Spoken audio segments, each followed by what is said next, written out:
Hello दोस्तों, स्वागत है आपके अपने channel RK4 study YouTube channel. तो फ्रेंड्स, आज की इस वीडियो में हम लोग सामान्य ज्ञान से टोटल 25 क्वेश्चन को पढ़ेंगे, जो आप सभी के आने वाले एग्जाम के लिए बहुत ही महत्वपूर्ण होने वाला है। तो चलिए फ्रेंड्स, वीडियो को स्टार्ट करते हैं। तो फ्रेंड्स, आज का इस वीडियो का हम लोग पहला क्वेश्चन है कि अकबर के युवा अवस्था में उसका संरक्षक कौन था। तो फ्रेंड्स, जो क्वेश्चन नंबर 1 में पूछा जा रहा है कि अकबर के युवा अवस्था में उसका संरक्षक कौन था, जो अकबर का जो संरक्षक था वह बैरम खां था। यानी कि इस क्वेश्चन का जो आंसर हो जाएगा ऑप्शन नंबर डी, इस क्वेश्चन का राइट आंसर हो जाएगा। अब चलिए फिर नेक्स्ट क्वेश्चन की ओर। नेक्स्ट क्वेश्चन है क्वेश्चन नंबर 2। क्वेश्चन नंबर 2 में पूछा जा रहा है कि बाबर मूल रूप से कहाँ का शासक था। जो फ्रेंड्स देखिए, क्वेश्चन नंबर 2 पूछा जा रहा है कि बाबर मूल रूप से कहाँ का शासक था। जो बाबर था वह परगना का शासक था। यानी कि ऑप्शन नंबर ए इस क्वेश्चन का उत्तर हो जाएगा। अब चलिए फ्रेंड नेक्स्ट क्वेश्चन की ओर। Next question question number 3। Question number 3 में पूछा जा रहा है कि शेरशाह सूरी का मकबरा कहाँ स्थित है। फ्रेंड, क्वेश्चन नंबर 3 में पूछा जा रहा है कि शेरशाह सूरी का मकबरा कहाँ स्थित है। जो शेरशाह सूरी का मकबरा वह स्थित है वह सासाराम में स्थित है। यानी कि ऑप्शन नंबर सी इस क्वेश्चन का आंसर हो जाएगा। अब चलिए फ्रेंड नेक्स्ट क्वेश्चन की ओर। नेक्स्ट क्वेश्चन है क्वेश्चन नंबर 4। क्वेश्चन नंबर 4 में पूछा जा रहा है कि किस मुगल शासक को आलमगीर कहा जाता है। फ्रेंड, जो क्वेश्चन नंबर 4 है हम लोग का, उसमें पूछा जा रहा है कि किस मुगल शासक को आलमगीर कहा जाता है। फ्रेंड, जो इसका जो आंसर हो जाएगा औरंगजेब को। यानी कि ऑप्शन नंबर डी इस क्वेश्चन का राइट आंसर हो जाएगा। अब चलिए फ्रेंड नेक्स्ट क्वेश्चन की ओर। नेक्स्ट क्वेश्चन है क्वेश्चन नंबर 5। क्वेश्चन नंबर 5 में पूछा जा रहा है कि किस मुगल बादशाह ने जजिया नामक कर पुनः लगाया। फ्रेंड, जो क्वेश्चन नंबर 5 पूछा जा रहा है कि किस मुगल बादशाह ने जजिया नामक कर पुनः लगाया। इसका जो आंसर हो जाएगा औरंगजेब ने। यानी कि ऑप्शन नंबर सी इस क्वेश्चन का राइट आंसर हो जाएगा। अब चलिए फ्रेंड नेक्स्ट क्वेश्चन की ओर। नेक्स्ट क्वेश्चन है क्वेश्चन नंबर 6। क्वेश्चन नंबर 6 से पूछा जा रहा है कि विजयनगर किस नदी के तट पर स्थित है। फ्रेंड, जो क्वेश्चन नंबर 6 से पूछा जा रहा है कि विजयनगर किस नदी के तट पर स्थित है। जो विजयनगर है वह कावेरी नदी के तट पर स्थित है। यानी कि इस क्वेश्चन का जो आंसर हो जाएगा ऑप्शन नंबर ए। अब चलिए फ्रेंड नेक्स्ट क्वेश्चन की ओर। Next question question number 7। Question number 7 में पूछा जा रहा है कि कृष्णदेव राय राजा कौन थे। जो कृष्णदेव राय राजा थे वह चोल थे। यानी कि ऑप्शन नंबर बी इस क्वेश्चन का उत्तर हो जाएगा। अब चलिए फ्रेंड नेक्स्ट क्वेश्चन की ओर। नेक्स्ट क्वेश्चन है क्वेश्चन नंबर 8। क्वेश्चन नंबर 8 में पूछा जा रहा है कि चार मीनार का निर्माण किसने कराया था। फ्रेंड, देखिए क्वेश्चन नंबर 8 में पूछा जा रहा है कि चार मीनार का निर्माण किसने कराया था। देखिए चार मीनार का निर्माण। अब चलिए फ्रेंड नेक्स्ट क्वेश्चन की ओर। नेक्स्ट क्वेश्चन है क्वेश्चन नंबर 8। क्वेश्चन नंबर 8 में पूछा जा रहा है कि चार मीनार का निर्माण किसने कराया था। फ्रेंड, देखिए चार मीनार का जो निर्माण था वह औरंगजेब ने कराया था। यानी कि इस क्वेश्चन का जो आंसर हो जाएगा ऑप्शन नंबर डी इस क्वेश्चन का राइट आंसर हो जाएगा। अब चलिए फ्रेंड नेक्स्ट क्वेश्चन की ओर। Next question question number 9। Question number 9 में पूछा जा रहा है कि नंद वंश का संस्थापक कौन था।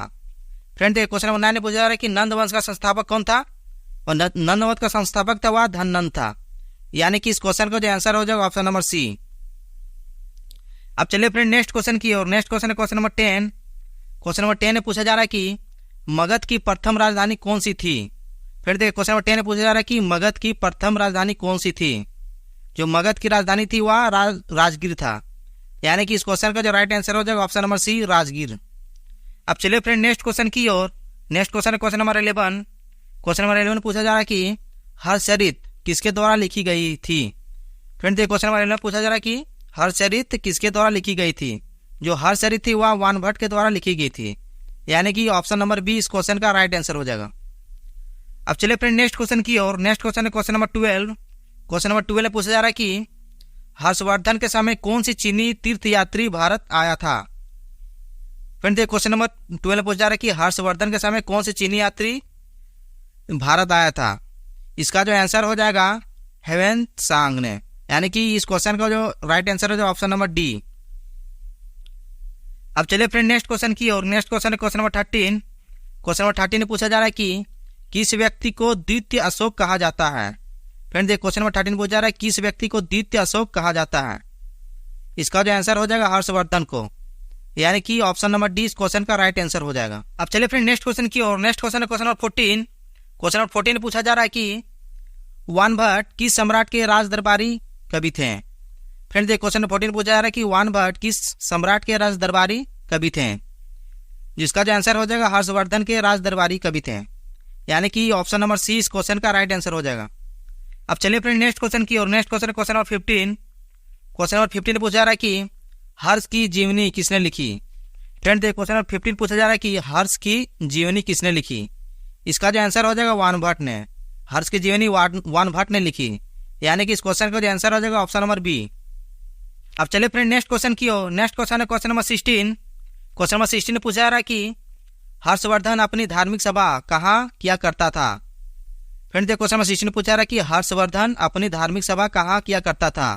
इसका जो आंसर हो जाएगा प्रयाग में, यानी कि ऑप्शन नंबर बी इस क्वेश्चन का राइट आंसर हो जाएगा। अब चलिए फ्रेंड नेक्स्ट क्वेश्चन की और नेक्स्ट क्वेश्चन है क्वेश्चन नंबर 17। क्वेश्चन नंबर 17 पूछा जा रहा है कि किस विदेशी यात्री ने भारत का दौरा सबसे पहले किया था। फ्रेंड देखिए क्वेश्चन नंबर 17 पूछा जा रहा है कि किस विदेशी यात्री ने भारत का दौरा सबसे पहले किया था। इसका जो आंसर हो जाएगा मेगा स्मिथ, यानी कि इस क्वेश्चन का जो राइट आंसर है ऑप्शन नंबर बी। अब चलिए फ्रेंड नेक्स्ट क्वेश्चन की और next question number 18। Question number 18 पूछा जा रहा है कि शून्य की खोज किसने की। फ्रेंड जो क्वेश्चन नंबर 18 पूछा जा रहा है कि शून्य की खोज किसने की। जो शून्य की खोज थी वह आर्यभट्ट ने की थी, यानी कि इस क्वेश्चन का जो राइट आंसर हो जाएगा ऑप्शन नंबर बी। अब चलिए फ्रेंड नेक्स्ट क्वेश्चन की और नेक्स्ट क्वेश्चन है क्वेश्चन नंबर 19। क्वेश्चन नंबर 19 पूछा जा रहा है कि आधुनिक देवनागरी लिपि का प्राचीनतम रूप है। इसका जो आंसर हो जाएगा फ्रेंड्स ब्राह्मी, यानी कि इस क्वेश्चन का जो राइट आंसर हो जाएगा ऑप्शन नंबर बी। अब चलिए फ्रेंड नेक्स्ट क्वेश्चन की और next question number 20। Question number 20 पूछा जा रहा है कि मानव द्वारा सर्वप्रथम उपयुक्त अनाज था। फ्रेंड क्वेश्चन नंबर 20 पूछा जा रहा है कि मानव द्वारा सर्वप्रथम उपयुक्त अनाज था। इसका जो आंसर हो जाएगा गेहूं व जौ, यानी कि ऑप्शन नंबर बी इस क्वेश्चन का राइट आंसर हो जाएगा। अब चलिए फ्रेंड नेक्स्ट क्वेश्चन की और next question number 21। Question number 21 में पूछा जा रहा है कि भीमबेटका किसके लिए प्रसिद्ध है। फ्रेंड क्वेश्चन नंबर 21 पूछा जा रहा है कि भीमबेटका किसके लिए प्रसिद्ध है। इसका जो आंसर हो जाएगा गुफाओं के शैल चित्र के लिए, यानी कि इस क्वेश्चन का जो उत्तर हो जाएगा ऑप्शन नंबर ए। अब चलिए फ्रेंड नेक्स्ट क्वेश्चन की और next question number 22। Question number 22 में पूछा जा रहा है कि भारतवर्ष के लिए इंडिया शब्द का प्रयोग सर्वप्रथम किसने किया। फ्रेंड क्वेश्चन नंबर 22 पूछा जा रहा है कि भारतवर्ष के लिए इंडिया शब्द का प्रयोग सर्वप्रथम किसने किया। इसका जो आंसर हो जाएगा हेरोडोटस, यानी कि इस क्वेश्चन का जो उत्तर हो जाएगा ऑप्शन नंबर ए। अब चलिए फ्रेंड नेक्स्ट क्वेश्चन की और next question number 23। Question number 23 में पूछा जा रहा है कि मुद्रा राक्षस नामक पुस्तक का लेखक कौन था। फ्रेंड देखिए जो क्वेश्चन नंबर 23 पूछा जा रहा है कि मुद्रा राक्षस नामक पुस्तक का लेखक कौन था। इसका जो आंसर हो जाएगा विशाख दत्त था, यानी कि इस क्वेश्चन का जो राइट आंसर हो जाएगा ऑप्शन नंबर ए। अब चलिए फ्रेंड नेक्स्ट क्वेश्चन की और next question number 24। Question number 24 में पूछा जा रहा है कि मानव द्वारा सर्वप्रथम उपयुक्त धातु था। फ्रेंड देखिए क्वेश्चन नंबर 24 पूछा जा रहा है कि मानव द्वारा सर्वप्रथम उपयुक्त धातु था। इसका जो आंसर हो जाएगा तांबा, यानी कि इस क्वेश्चन का जो राइट आंसर हो जाएगा ऑप्शन नंबर सी। अब चलिए फ्रेंड नेक्स्ट क्वेश्चन की और next question number 25। Question number 25 पूछा जा रहा है कि लिंगराज मंदिर की नींव किसने डाली। फ्रेंड देखिए क्वेश्चन नंबर 25 पूछा रहा है कि लिंगराज मंदिर की नींव कैसे डाली। इस क्वेश्चन का जो आंसर हो जाएगा अयाती केसरी ने, यानी कि इस क्वेश्चन का राइट आंसर है ऑप्शन नंबर ए। तो फ्रेंड्स आज की इस वीडियो में बस इतना ही, मिलते हैं नेक्स्ट वीडियो में। तो फ्रेंड्स वीडियो अच्छा लगे तो प्लीज़ लाइक करें, सब्सक्राइब करें और हमारे इसी प्रकार लेटेस्ट वीडियो पाने के लिए हमारे चैनल को सब्सक्राइब कर सकते हैं।